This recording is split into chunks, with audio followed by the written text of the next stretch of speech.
మీరు మాకు స్ట్రేచర్ ఉందని అనుకుంటే ఆ స్ట్రేచర్ ఉందని విర్రవీగితే స్ట్రెచర్ మీదకి పంపించరు. ఇట్లే చేస్తే ఆ తర్వాత మార్చరీకి పోతారు. అది కూడా గుర్తుపెట్టుకోవాలి. అందుకే ఈరోజు మా ప్రభుత్వ ఉద్యోగ మిత్రులకు నేను విజ్ఞప్తి చేస్తున్నా. పైసా లెక్క మొత్తం మీకు అప్పచెప్తా. ఏది ఎట్లా వంచాలనో మీరే చెప్పురి.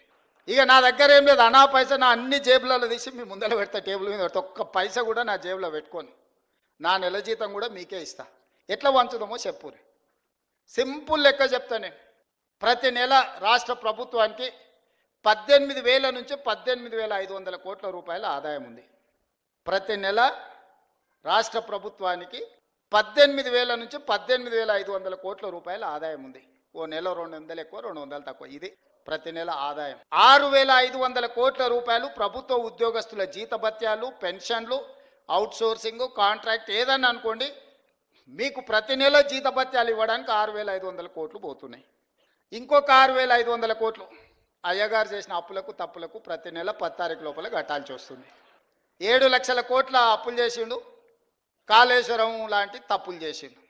ఈ రెండింటి కలిపి, అప్పులకు తప్పులకు కలిపి, ఇష్టం ఉన్నా లేకపోయినా, నాకు నచ్చినా నచ్చకపోయినా ఆయన నాకు ఇచ్చిన నజరానా ఏందయ్యా అంటే ప్రతి నెల 6,500 కోట్ల రూపాయలు నేను అప్పులోకి కట్టాల్సిందే. నేను ఒక పూట ఉపాసం పండినా బ్యాంకులో, రిజర్వ్ బ్యాంకులో పడంగానే వాళ్ళే గుంజుకుంటారు, నన్ను అడగను కూడా అడగరు. ఇది ఒక డబ్బా నా ఆదాయం. ఇందులో ప్రతి రూపాయి పడంగానే మొదటి తారీఖు నుంచి 10 తారీఖు లోపల ఈ అప్పులు ఇచ్చిన బ్యాంకులు, రిజర్వ్ బ్యాంకు నుంచి అటే తీసుకొని పోతారు. 6,500 అటు పోయినాయి. మీరు మా బంధువులు, ఆత్మబంధువులు కాబట్టి 6,500 కోట్లు మీ ఉద్యోగస్తులకు ఇస్తున్నా. 13,000 కోట్ల రూపాయలు అయిపోయినాయి. ఇక నా దగ్గర ఎంత మిగిలిందా అంటే 5,000 నుంచి 5,500 కోట్లు. ఇక నేను మిమ్మల్ని అడుగుతున్నా, ఈ 5,000 నుంచి 5,500 కోట్లల్లా షాదీ ముబారక్, కళ్యాణ లక్ష్మి, పెన్షను, రైతు రుణమాఫీ, రైతు భరోసా, ఇట్లా 25-30 ప్రభుత్వ సంక్షేమ పథకాలు ఉన్నాయి.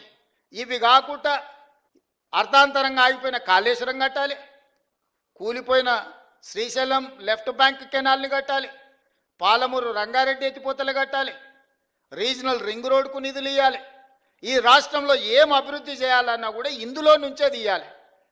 ఇక నాకున్న వెసులుబాటు 5,000 నుంచి 5,500 కోట్లు. నేను ఇచ్చిన గ్యారంటీలు కానీ, అంతకుముందు నుంచి వచ్చిన వారసత్వం కానీ, ఇవన్నీ కలిపితే నాకు ఇంకొక 18,000 కోట్లు కావాలి. వాస్తవంగా ఆయన కాంట్రాక్టర్లకు అగ్రిమెంట్లు చేసిండు, ఆయన కమిషన్లు తీసుకొని ఆయన వెళ్ళిపోయిండు. ఇవాళ వాళ్ళ పేమెంట్లు నేను వచ్చి కూర్చున్నప్పటికీ 42,000 పేమెంట్లు బకాయిలు పెట్టిపోయిండు ఈ కాంట్రాక్టర్లకి. ఇక విద్యుత్ శాఖ ఇవన్నీ మళ్ళీ పక్కన పెట్టాలి. అట్లా నేను మినిమం వెల్ఫేర్ ఉన్న వాటిని ఒక మాదిరిగా నడపాలంటే నాకు 22,000 కోట్లు కావాలి.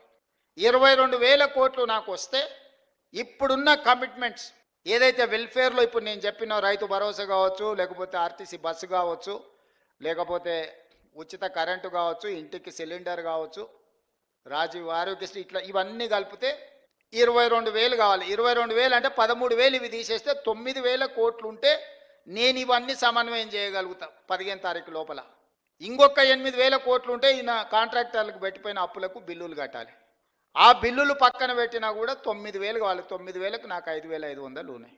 అందుకే ఓ నెల ఆశా వర్కర్లకు పెండింగ్ పెడితే, ఓ రోజు అంగన్వాడీ వర్కర్లకు పెండింగ్ పెడితే, ఓ రోజు షాదీ ముబారక్ పెండింగ్ పెడితే, ఓ రోజు కళ్యాణ లక్ష్మి పెండింగ్ పెడితే, అంటే ఓ నెల పాల పైసలు ఇచ్చి ఇంటికి రాయిపి, ఓ నెల ఇంటికి రాయి ఇచ్చేసి పిల్లల ఫీజులు బకాయిలు పెట్టి, పిల్లల ఫీజులు ఒక నెల కట్టి, ఇట్లా రొటేషన్ చేసే పనే జరుగుతుంది. ఇవన్నీ నేను చెప్తా, రాష్ట్రం దివాలా తీసిందని బయటికి చెప్తావా నువ్వు అంటాడు. ఊపర్ శర్వాని అందరు పరిశాని. ఎన్ని రోజులు కప్పిపుచ్చుకోవాలి? క్యాన్సర్ ముదిరిపోతుంటే నేను బాగున్నా, కండలు తిరిగినాయి, నాకు 6 ప్యాక్ ఉందని ఎన్ని రోజులు అబద్ధం చెప్పాలి నేను? మీరు చెప్పండి. ఈ రాష్ట్రానికి ఆర్థికంగా ఆయన గారు క్యాన్సర్ ఇచ్చిపోయిండు. ఆ క్యాన్సర్ నుంచి నేను కోలుకొని దాన్ని ఏదో రకంగా ఆరోగ్యం సాధించి దీన్ని ముందుకు తీసుకెళ్లాలనే ప్రయత్నం చేస్తుంటే నువ్వేం చేయలేదు, నువ్వు దిగిపో అంటాడు. అరే మీరు అందరు 5 ఏళ్ల కోసం కదా ఎక్కించింది, నా పేరు మీదనే మీ దగ్గరకు వచ్చి దండం పెడితే. రాహుల్ గాంధీ గారు వచ్చి అరే గీననే మా ఓడి నన్ను చూసి ఓటేరి, నన్ను కూడా చూసి ఓటేరి అని 10 నెలలకే దిగిపో అంటాడేంది? 10 ఏళ్ళు కుర్చీలో కూర్చున్నాయన. ఇప్పుడు మీరు ప్రభుత్వ ఉద్యోగులు, ఇవాళ మీకు నియామక పత్రం ఇస్తున్నాం, వచ్చే సంవత్సరం మీరు రిటైర్ అయిపోండి, మీరు దిగిపోందంటే మీరు ఊరుకుంటారా మిత్రులారా?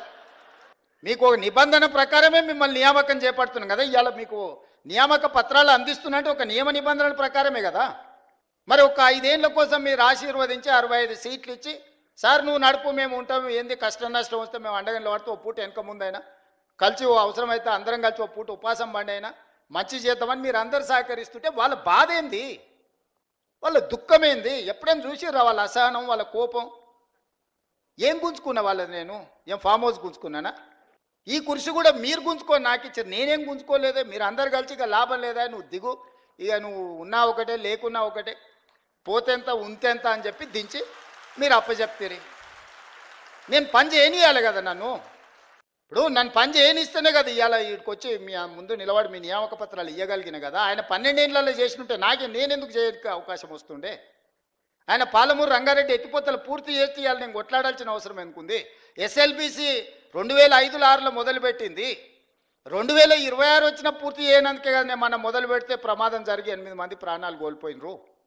భీమా, నెట్టంపాడు, కోయిల్ సాగర్ ఏదైనా ఆనాడు మేము కట్టిన శ్రీశైలం, నాగార్జున సాగర్, శ్రీరామ్ సాగర్ ఏ ప్రాజెక్ట్ అయినా చూడండి 60 ఏళ్ళు 70 ఏళ్ళ నుంచి నిటారుగా నిలబడి ఎన్నో తుఫాన్లకు ఎన్నో భూకంపాలకు తట్టుకొని నిలబడ్డ ప్రాజెక్టులు మేము కడితే ఆయన గారు 1,00,000 కోట్లు పెట్టి కాళేశ్వరం కడితే కట్టుడు కూలుడు 2 అయిపోయినాయి.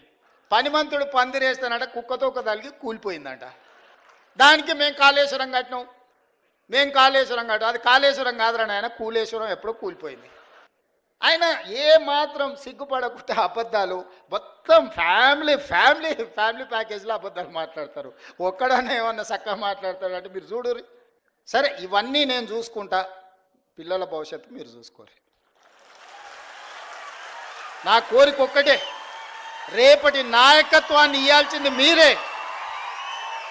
ఆనాడు మాకు చదువులు చెప్పిన సార్లు మాకు చదువు నేర్పిండ్రు కాబట్టి ఈరోజు ఈ రాష్ట్రానికి మేము నాయకత్వాన్ని ఇవ్వగలిగినాం. మేము ప్రభుత్వ పాఠశాలల్లో చదువుకొని వచ్చినాం, గ్రామీణ ప్రాంతం నుంచి వచ్చినాం, పల్లెటూరు నుంచి వచ్చిన వాళ్ళు.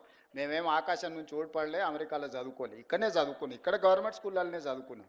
కానీ ఈరోజు ఓ బాధ్యత నెరవేరుస్తున్నాం, దీంట్లో ముందుకు వెళ్తాం. ఇందులో ఇట్లాంటి ఒడిదుడుకులు వచ్చినప్పుడు మేము ఎదుర్కొంటాం, అవసరమైనప్పుడు మీరు సహకారం అందిద్దురు. రేపటి భవిష్యత్ తరాలను నిర్మించడానికి మీ సహకారం అవసరం మిత్రులారా. కొన్నిసార్లు ఏదైనా అటు ఇటు పూట వెనక ముందు ఆలస్యమని, ఇది మన కుటుంబము, మన కుటుంబంలో నెల జీతం సరిపోనప్పుడు మనం ఎట్లయితే సమన్వయం చేసుకొని ఓసారి ఇంటికి రాయి 4 రోజులు, ఓసారి పాల పైసలు, ఓసారి పిల్లల ఫీజులు, ఓసారి ఆ దవాఖాన ఖర్చులు, ఓసారి పండుగ కొత్త బట్టలు కొనుక్కోకుండా కూడా పాత వాటినే ఉతికి ఇస్త్రీ చేసుకొని మంచిగా దొడుక్కుంటాం. వీళ్ళు ఎదురుగుండో ఏమన్నా అనుకుంటారేమో. ప్రభుత్వం కూడా గింతే, ఇదేంది లేదు. మీ కుటుంబం నా కుటుంబం ఏందో ఈ ప్రభుత్వం కూడా మందే. అనా పైసతో సహా అన్ని లెక్కలు మీ ముందర పెడతా, మీరే ఒక కమిటీ వేసుకోండి, రాన్రి కూర్చొని అన్నీ మీకు అప్పచెప్తే ఏది వంచుతారో మీరు సిట్టి రాసిస్తే ఆ సిట్టి ప్రకారం రాబోయే 12 నెలలు మొత్తం అట్నీ చేస్తా. ఒక్క రూపాయి కూడా దాచిపెట్టను, ఒక్క రూపాయి కూడా నేను అబద్ధం చెప్పను. అబద్ధాలతోని తాతల ముత్తాతల పేర్ల మీద ఎవరి పిల్లలో చచ్చిపోతే ఇంత దూరం నేను రాలే. కష్టాన్ని నమ్ముకొని వచ్చినా, ఉన్నది ఉన్నట్టు చెప్పి ఇంత దూరం వచ్చినా, ఈరోజు ఇక్కడికి చేరుకున్నా అంటే కష్టము నిజం మాట్లాడడం ఈ రెండే మీరు ఆశీర్వదించి ఇక్కడికి ఇచ్చారు. ఇక్కడికి వచ్చిన తర్వాత అబద్ధాల ప్రాతిపదికన రాష్ట్రాన్ని నడపదలుచుకోలేదు మిత్రులారా. కష్టమైన నష్టమైన మీకు చెప్పి, మీకు వివరించి, మీ అనుమతి తీసుకొని ఏం చేయమంటే అది నేను చేస్తా. నాకేం చేసేది ఉంది? ఒక్క రూపాయి కూడా ఇంటికి తీసుకెళ్ళాను. నేను చెప్తున్నా, ఏంది లేదు, ఒక బిడ్డ ఉన్నది, పెళ్ళైంది, వాళ్ళు మంచిగా ఉన్నారు, నాకు వయసు ఉంది, కాళ్ళు చేతులు బాగున్నాయి, ఓపిక ఉంది. 20 ఏళ్ళు ఈ తెలంగాణ సమాజ నిర్మాణం కోసం నేను పనిచేస్తా. మీరు అందగా నిలబడుండ్రి. వచ్చినోళ్ళే కాదు ఉన్నోళ్ళకు కూడా చెప్పుండ్రి, ఇది మన ప్రభుత్వం, దీన్ని రక్షించుకోవాల్సిన బాధ్యత మన మీద ఉంది. మిమ్మల్ని ఎమోషనల్గా డ్రైవ్ చేసి నిన్న సర్పంచ్లను కొంతమంది ధర్నా అన్నారు, మా బిల్లులు రాలేదన్నారు. ఎప్పటివా అని అడిగిన, 3 ఏళ్ళ కింది సార్ అన్నారు. 3 ఏళ్ళ కింది వాడు ఉండేనా? వాళ్ళ గురువు గారే ఉండే కదా. వాళ్ళ గురువు గారు నిండా ముంచిపోతే నేను ఒకటొకటి కట్టుకుంటూ వస్తున్నా. సర్పంచ్లకు బిల్లులు ఇవ్వాలి కదా ఆయన అంటాడు. తాటి చెట్టు లెక్క పెరిగింది కానీ అవగిందంత అవగాహన కూడా లేదు. ఆయననే కదా ఆర్థిక మంత్రి ఉన్నది, ఆయన ఇస్తా అంటే నేను వద్దన్నానా? అంటే ఇట్లాంటివి సమయానుకూలంగా ప్రజలు మర్చిపోతారు అనుకొని మనల్ని భ్రమలలో పెట్టి ఏదైతే చేయాలనుకుంటుందో అది కుదరదు, అది అట్లా మంచిది కాదు.